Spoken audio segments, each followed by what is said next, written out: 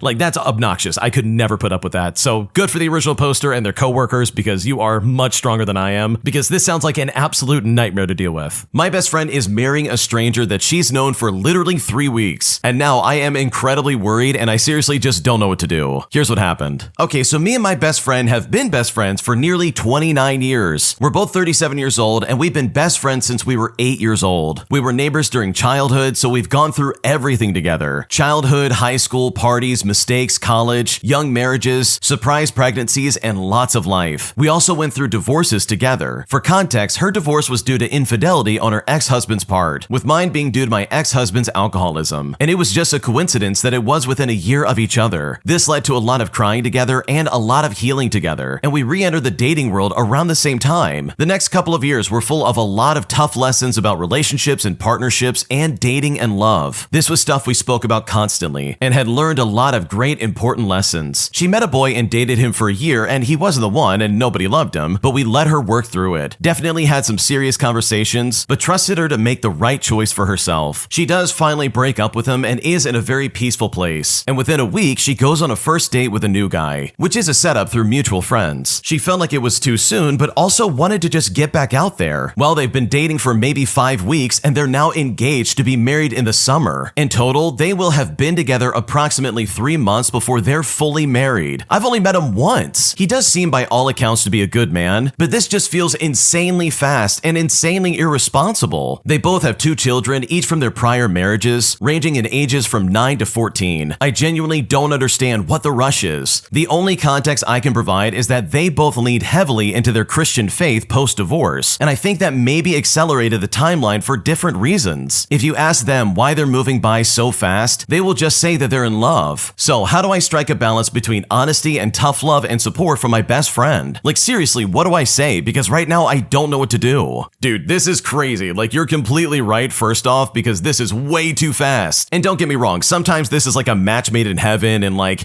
it just kind of works out in some kind of way, but I just don't know if that's going to be the case for this one. It seems like your friend is just really lonely and things went wrong really fast, so she's trying to like latch on to the first person that loves her, and that just doesn't make any sense to me. I just don't think that's a good idea. So unfortunately, at the end of the day, it really does come down to her own decisions, and I think you just be as supportive as possible. I know that's what I would do if I was in your shoes, because this really does sound tricky, and I seriously don't blame you for being concerned. Am I the jerk for cutting off the Wi-Fi every night at 11 o'clock while my cousin stays with us, all because she is literally keeping me up all night, disturbing my sleep and ruining my grades at university? Because right now my parents are saying that I'm in the wrong, and honestly I don't know what to do. Here's what happened. I'm a 21-year-old male engineering student living with my parents in Lebanon. Finals are in a week, so my nights are mostly spent memorizing formulas and solving circuits. Last month, my 17-year-old cousin, who we will call Laura, asked if she could crash in our guest bedroom for a few weeks while she did a short internship in a close-by city that's just down from our village. My parents said yes, which is no problem because I like Laura, but the problem started on her second night. Around midnight, I heard loud laughter and TV noises coming from the living room. Laura was playing with her friends online until 1 o'clock in the morning, and this happened almost 3 nights in a row, even though I complained to her multiple times as respectfully as I could. After 3 nights of this, I was exhausted. I harshly confronted her and she apologized, but guess what? The next night it happened again, albeit only until midnight, but it was a bit lower. My grades are hanging on by a thread, so I took a bigger approach and I shut down the Wi-Fi at 11 o'clock every night, and I turned it back on when I woke up the next morning at around 7. My parents don't mind since they're more TV people and they go to sleep early as it is, but this is where all the chaos really began. Laura lost connection mid-game the first night I did this, and she came to me furious. She said I was acting like an old landlord ruining her only free time. My parents think I overreacted, and they say Laura's just enjoying her time with us and the stay is temporary. They want me to turn the internet back on and ignore her instead for the sake of family. The main router is in my room, so most control is mine, but I have to listen to my parents in the end. So seriously, am I the jerk for doing this? I feel bad because Laura's internship is only about 2 more weeks, and yes, I didn't warn her about turning off the Wi-Fi. On the other hand, I'm trying for a scholarship, and I literally can't focus or go to sleep with the late night noise. Now fast forward and it's 9 o'clock p.m. right now, and I'm getting ready to go to bed in a couple of hours, and she's already in our living room playing PlayStation on the TV. I still don't know if I should cut it off again tonight, because at this point, it's like a battle of wits. On one hand, my parents pay for the Wi-Fi, and she is a guest, so I guess we should be accommodating her, but I really tried, and I mentioned that this was a problem so much. What should I do? Okay, this is so disrespectful on so many levels. Like seriously, Laura sucks. Like think about it for a second. She's a guest in your house and she's staying up until midnight disturbing you and pretty much everybody else in the house. Like I don't know about you, but that's not the way a guest should be acting in anybody's house that isn't their own. I know if I was staying with family members, I would be on my best behavior. I wouldn't be sitting there being like, oh yeah, you're disturbing my only free time. By the way, I'm gonna keep everybody up until 1 in the morning. See ya. It's like, dude, you've got stuff to do. You can't just just be staying up all night because of her. So you know what? You're not the jerk. I don't think you did anything wrong, because I know if I was in your shoes, I probably would have done something similar. My boyfriend's mom refuses to get a job and relies on my boyfriend for literally everything. And right now, I feel like I'm at my wit's end, as I seriously just cannot handle this any longer. Here's what's going on. I've been with my boyfriend for 2 years, and during that entire 2 years, his mom hasn't been working. She sits in her room all day and does nothing. Literally, she's home 24/7. My boyfriend also has 3 other siblings. 2 of them are adults and 1 of them is only 14. The mom got cheated on by the dad when I first started seeing my boyfriend, and ever since then, she just waits around secretly, hoping for the dad to come back into her life. She goes to therapy and takes antidepressants, and I understand that mental health is a struggle, but I really can't help but be so frustrated over the situation. My boyfriend and his older sister take care of all of the bills. She doesn't even help clean or cook. They do everything around the house. My boyfriend and I eventually want to have our own place, but she refuses to get a job and help out with the finances. Every time my boyfriend tries to bring it up to her about how he's financially struggling at this point and exhausted of having to play parent to his own mother, she just cries and guilt trips him. It seriously pisses me off because recently they had to give up her brand new car because my boyfriend was struggling to take care of everything. But the mom says, "No, I want the car. Can you just please pay for it?" And it's like, can you get a freaking job and pay for it yourself? She expects him to play father around the house since their actual father left. And it's really upsetting having to watch my boyfriend struggle and become depressed, all due to this garbage while she just selfishly watches. What should I do? Man, if there's ever been a case of someone like having some kind of justification for moving out on their own, this would absolutely be it. Because you see it for exactly what it is, and obviously your boyfriend sees it too, but this is his mother we're talking about. She's someone that he obviously can't just walk out on, so it's very tricky. Like, this really sucks overall, especially when you consider the fact that she is quite literally using him. And that really sucks, considering the fact that you guys are struggling and just trying to live on your own. This next story came from the Am I the Jerk subreddit. Check the links in the description if you would like to submit your own story. Am I the jerk for refusing to cover a coworker who literally is a messy person and never does his job? Because right now I'm being guilt tripped hard by my boss, and at this point I don't know what to do. Here's what happened. Okay, so I work as a line cook in a very busy, high volume kitchen. The team is small, and when one person slacks, it affects the whole line. There's this one guy who we will call Jake, who has 2 more years of seniority over me. Technically he's been here longer, but I've got more outside cooking experience than he does. I've worked in various kitchens, everything from fast casual to fine dining, so I know my way around a kitchen and I have a solid work ethic. Jake, on the other hand, tends to coast. He's a slow cook, makes basic mistakes, and leaves his station a mess. Dirty pans in the sink, ingredients uncovered, and prep half done. We've tried giving him feedback, but he either ignores it or just brushes it off. On top of that, Jake has this habit of leaving early almost every single shift. He claims he's done his part, but it's usually because he says he has a headache. Now, I'm not saying that he fakes it, but it's becoming a regular excuse. Sometimes he leaves 30 minutes early, sometimes an hour, and it always leaves the rest of us scrambling to pick up his work. His station is always left in disarray, and there's always stuff left unfinished. At first, I would pick up the slack to keep the kitchen running smoothly, but after a while, I stopped. I told my chef and shift lead that I'm not covering for Jake anymore. If he leaves early because of a headache, that is his problem and not mine. Last Friday, we got slammed. Jake finished a round of tickets, looked at the clock, and said he had a headache, and then he dipped out, as he literally left early like he usually does. His station was left in a mess with dirty pans and prep undone, as well as nothing stocked for the next shift. But I just stayed on my station and I didn't touch his stuff. After service, the chef pulled me aside and said that I should have just done what needed to be done for the team. But I told him straight up, I'm not going to keep cleaning up after Jake, especially when he leaves early all the time, and when I have more experience than him. His seniority doesn't change the fact that he's creating more work for the rest of us. Now, a few of the crew are saying I should have just sucked it up and kept the team running, while others agree with me that Jake needs to take responsibility for his own mess. Now, it's important to note that he does have FMLA for this, but he uses it way too often. So seriously, am I the jerk for not covering for someone who leaves early all because of a headache, who then makes a mess and doesn't pull his weight? Because at this point, I'm exhausted and I'm tired of dealing with it. Okay, I really love the fact that you're not doing it because, my God, you should have no reason to do it. Like, seriously, this guy's a complete moron. If he has a headache and he's not feeling well and he's got FMLA for that, then sure, go ahead and go home. But the least you could do is clean up your stupid station, bro. Like, what are you doing? You're just leaving that mess for everybody. Like, that is so inconsiderate. And the fact that the chef is pulling you aside and trying to be like,